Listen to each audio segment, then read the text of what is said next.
A long time ago, in a land far, far away, I witnessed Fusion Reborn with Benjamin Franklin. And what I witnessed was truly amazing. Gogeta, my croissant vest king. Baguettio.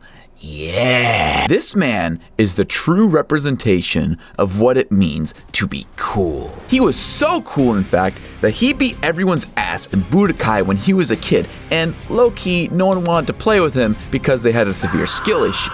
Not even the legendary Super Saiyan Bimbo could stand up to his prowess. However, as I've gotten older and not so much wiser, I've realized something. Gogeta is often the exception among most fusions, because Gogeta has a 100% win rate, while the other fusions have a lower win rate than the fucking Miami Dolphins! But why does it work this way? After all, fusions are super strong and are often far superior to their opponents. Welcome to Fraud Watchers, and today we're going to be looking at the fusion frauds of Dragon Ball, starting off with Gotenks, the very first actually somewhat useful fusion in the series. After Goten the Pimp and Kid Trunks the Rapper fails to dance like ballerinas about 18 different times because they thought they were trying to sell records, they eventually pull off the fusion dance, all thanks to my glorious King Piccolo. You'll get it one day, don't worry, buddy. However, I'm not gonna sugarcoat it. Their very first fight with Fat Buu, they got absolutely cooked. They lost so badly, in fact, that I honestly had to do a double take and make sure Vegeta's blood wasn't in the room. But really, they just lost this fight because of hubris.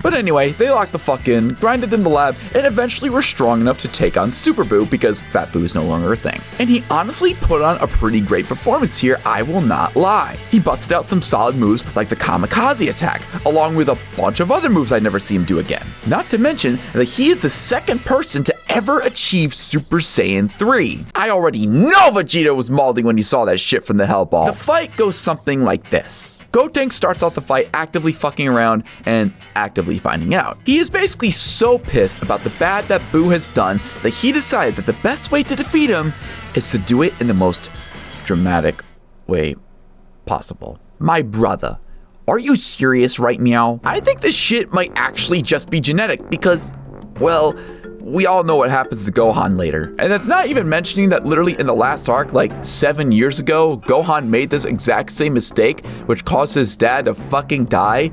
But yet he still keeps making this mistake over and over again? But anyway, Gotenks' active fucking around and finding out causes him to look so bad in front of my glorious King Piccolo that he eventually decides to blow up the door so that Majin Buu cannot ever escape the time chamber again. Actually a pretty tactical play from Piccolo given the circumstance. Even if Gotenks could have done something, he was seriously stupid to have fucked around for a full 2 episodes before doing shit. Not that this action or anything Piccolo does this arc is consequential, because Buu just activates his inner me when I see Requise. Flashlight. Okay.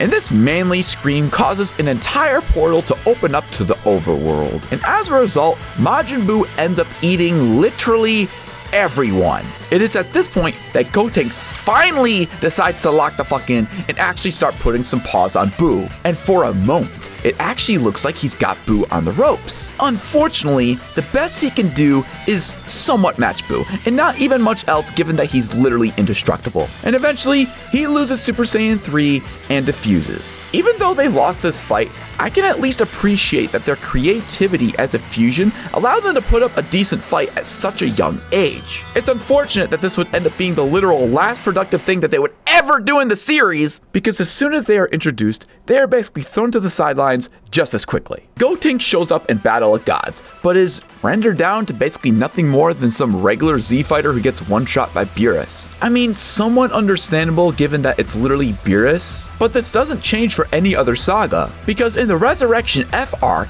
this dude literally pulls up, headbutts Frieza's irrelevant Goon Squad member number 67 in the balls, and defuses because he runs out of time, which I have to call bullshit on, because we all know that Gotenks is fast enough to go around the world multiple times before defusing. You're telling me that him going to the other side of the world once in order to catch up to Frieza was enough time for him to defuse? Yeah, I don't buy it. So their first fight, they lost to Hubris. Their second fight went a little bit better, but he still lost. And his third fight was with Beerus, so he lost again. And in his fourth fight, he technically loses since his fusion ran out. We are on a 4-loss streak right now, Gotenks. What the hell happened to you? You're putting up the same stats as the Jets right now. Oh, but it only gets worse from here on out, because the next time we see them fuse properly, they don't fuse properly. They fuse into the fat-ass Gotenks because they forgot how to do the fusion dance. I already know the Grill Master is severely disappointed in the asses, because these dudes had legitimate potential. They went from some regular kids that could achieve Super Saiyan from a bargaining sale to a being who could potentially take out Super Buu. The problem is that his hubris got the best of him so much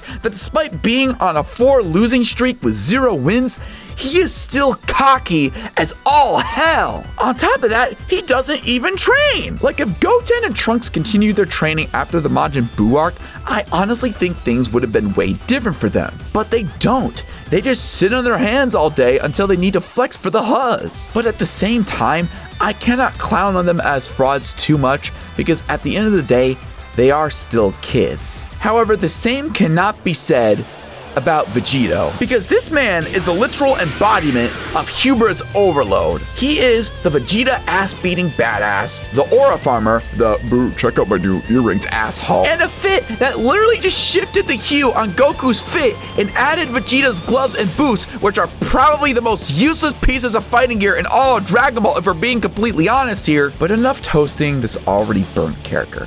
Let us break this down. Vegito is first introduced, cocky as can be, and his fight with Buuhan is basically just him letting himself get his ass beat, beating Buu's ass, letting himself get his ass beat, beating Buu's ass, getting turned into candy, beating Buu's ass. Rinse and repeat over and over again. And if I'm being honest here, a lot of the fights earlier in the Buu saga were pretty great because they were actually evenly matched. Like Goku vs. Vegeta, for instance, this is literally still, to this day, one of the best fights in the entire series. But later on in the saga, there is so many one-sided fights that none of them are even enjoyable anymore. It's just, Who has the power-up of the week? Is it Bubble Yum or the Saiyans? Find out on the next episode of Dragon Ball Z.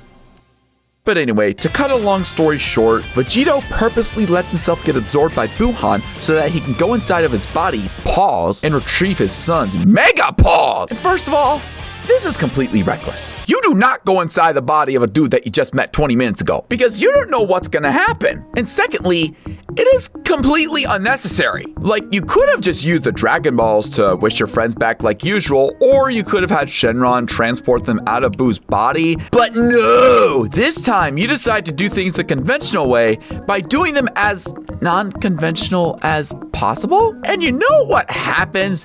Everyone fucking dies anyway, because they had no idea what was going to happen when they go inside a random dude's body that they just met 20 minutes ago. Holy shit, who could have ever imagined that? So basically, first fight Vegito lost because of his hubris and dumbass plan that didn't even work.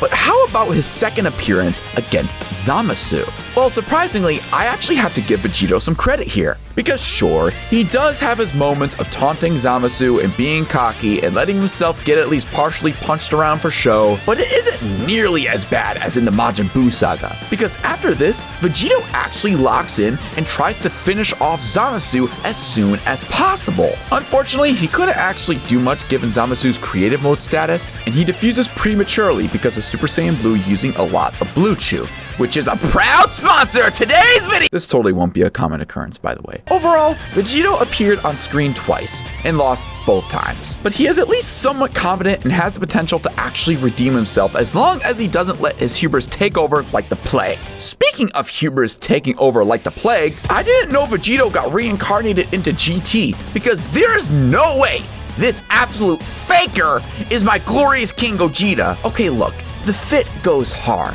and I may or may not be hard, but pure aura farming and swagger can only get you so far when you lack competence. In Fusion Reborn, what did Gogeta do?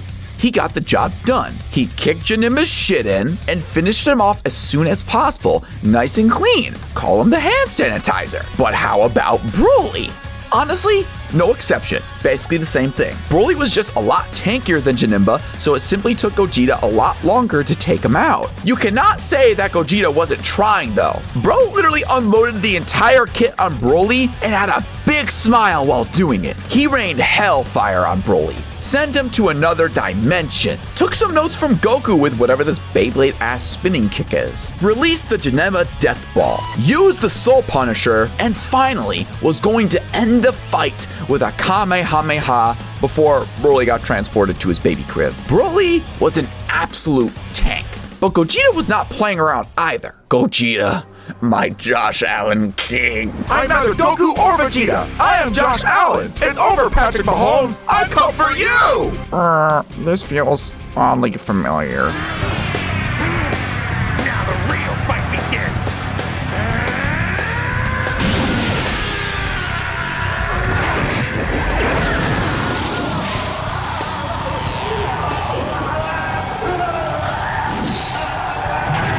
Oh, please, God, no. So what the hell happened to him in GT? He literally spends this entire fight doing nothing but goofing off. He gets a front massage, wants a back massage, ayo, invites Omega Shenron to the Johnny Sin set, and sends his negative ball towards places where it actually belongs. But after he's done goofing around like a silly little guy, he finally busts out the Big Bang Kamehameha. And it doesn't finish the job. Okay, fine. But maybe if they just use it again, they will... Oh. Damn. Didn't know monkeys needed blue chews too. So once again, hubris strikes, getting the best of the Fusion duo. This time, they don't even get the opportunity to redeem themselves. This is just it right here. They had one shot and they absolutely blew it. They fucked around and found out. They never locked in during their fight like Vegito did with Zamasu. They just wanted to have a little bit of fun like girls on a beach. So those are basically the fusion frauds of Dragon Ball. Only Josh Allen, my glorious king, ever having gotten a single win out of any of the other Bills players, and that is why he is the absolute GOAT of all the other fusions. Thanks for watching.